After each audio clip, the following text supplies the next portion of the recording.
This is Kevin Collins with Home Theater Forum on day 3 at CEDIA in Indianapolis. Today we have Joe Kane from Da-Lite, who's going to be talking to us about some of the JKP screens and things around 3D, both from front projection and from flat panel displays. Hello, Joe. Good morning. It's wonderful to be here. Thanks for inviting me. What I've been following your screens that you've had before, and you were following some different manufacturers, and lately you've come along with the Da-Lite screens with JKP, and I know you started out with one screen. Can you, for a lot of our members, they might not really understand why would Joe with JKP endorse a screen? What goes behind that? Well, first of all, this screen evolved from the fact that I had developed a projector, and the quality of the projector was something that I couldn't actually show because the screens that were available had a signature to them. In other words, they were adding their own nuances to the picture that didn't allow me to show what the projector was doing.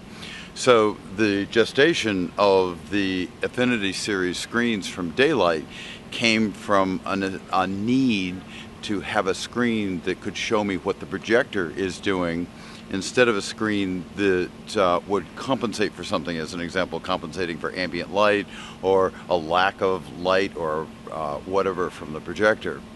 So we ended up developing what became the antithesis of anything any screen company has ever made before, because screen companies have had a reputation for making products that, as I pointed out, compensate for something. I wanted a screen that didn't compensate for anything, a screen that would just show me what the projector was doing. And in the process, the screen doesn't add noise to the picture, it doesn't add hot spotting to the picture, and it doesn't add color changes to the picture. In other words, when you move your head, the color changes.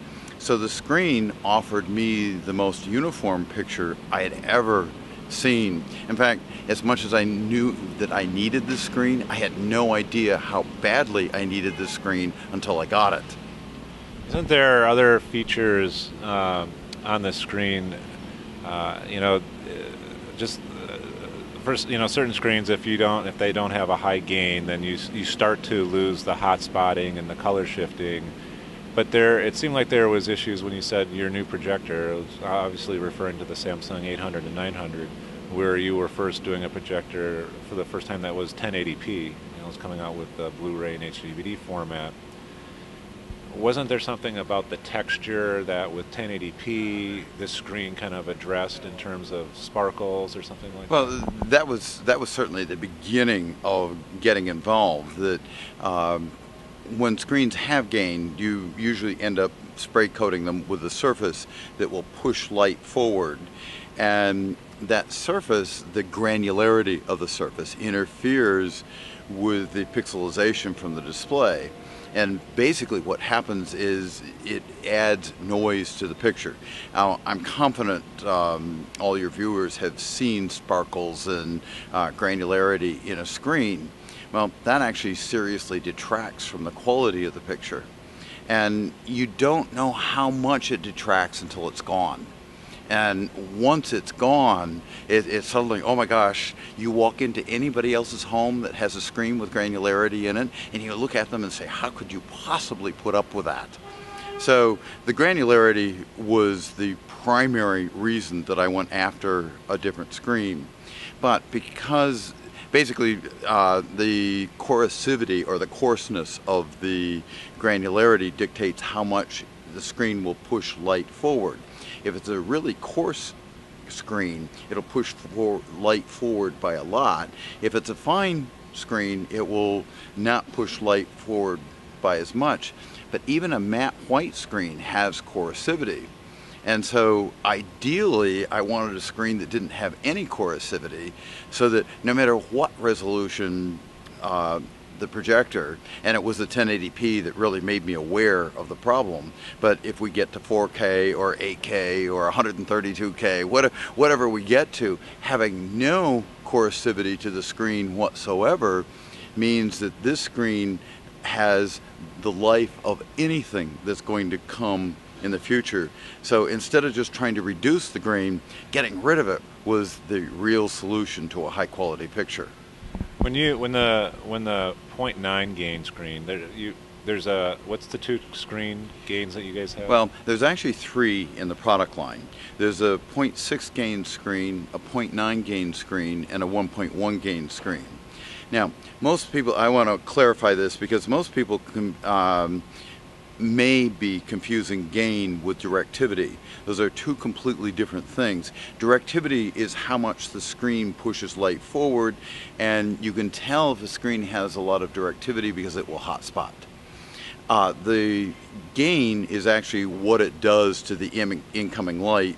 So relative to a reference, the 0.6 gain screen will deliver 6/10 of the amount of light that a reference reflector would deliver. The 0.9 gain screen delivers 0.9 times the amount of light, and the 1.1 actually delivers more light than is reflected off a reference reflector. Now, in order to get that gain, there is some directivity. So each one of the screens has a little bit of directivity. They each have the same amount of directivity. They do push the light forward just a little bit, but not enough so that you see hot spotting. So the 1.1 gain, that number probably reflects how much, it probably accurately reflects how much forward each of these screens pushes light. So then we have the family of screens so that if you need a medium gray screen, that's available in the 0.6. If you need a light gray screen, that's available in the 0.9. And if you need a white screen, that's available in the 1.1. Now, what would be a decision factor for people that are looking to build their own home theater on what of those three they would want? Well, the decision factor is based, in my opinion, the decision factor is based on getting a decent black level out of the display device. And as an example, any of the lamp-based projectors have some ambient light. So even if you're putting in black as a video signal, there's still going to be some light on the screen. And so I try to advise people to pick the screen that will allow them to pick the screen type and size that will allow them to get the black level they want. As an example, if there's a fixed amount of ambient light coming from a projector, if you put that fixed amount of light on a very big screen, the level of that light will be low. But if you can't put that on a big screen, then you have to use a gray screen to pull it down. If you only have room for a smaller screen, then you use the gray screen to pull it down. Now, in actual physical size, that is projector dependent.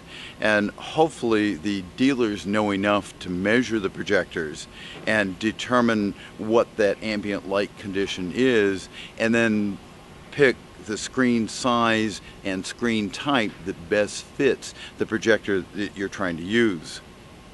Would someone be able to take their projector into a dealer and, you know, just use a light meter to measure a particular foot Lambert's coming off the screen to kind of make a decision on which size they'd want, or is it more complicated than that?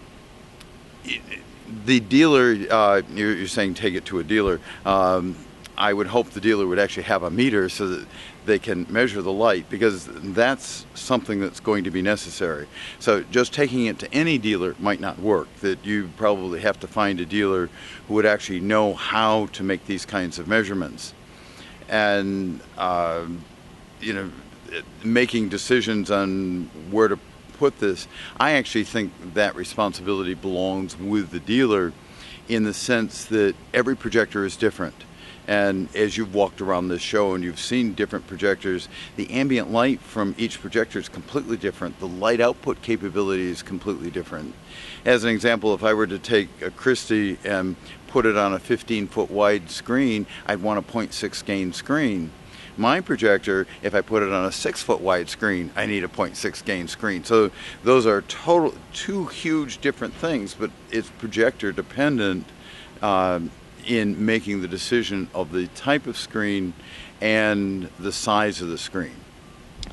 Is there, for the members that we have out there that already have screens, and might be interested in changing screens, which will come up with some reasons on why they might want to. Is there any way that they can get a sample from Da-Lite that they could have put up on the screen and then view it and kind of see a swatch difference, or is that something that's not recommended to do at all?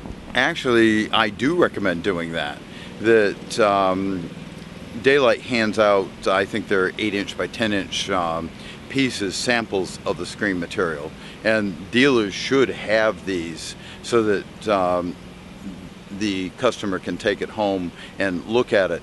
I actually recommend doing this because you'll see a huge difference in picture quality between what's out there other than the Affinity screens and the Affinity screens.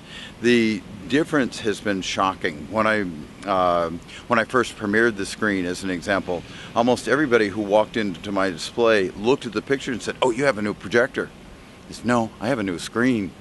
And the difference was so dramatic that everyone who already knew what my projector looked like was absolutely shocked. They were absolutely certain I had a new projector.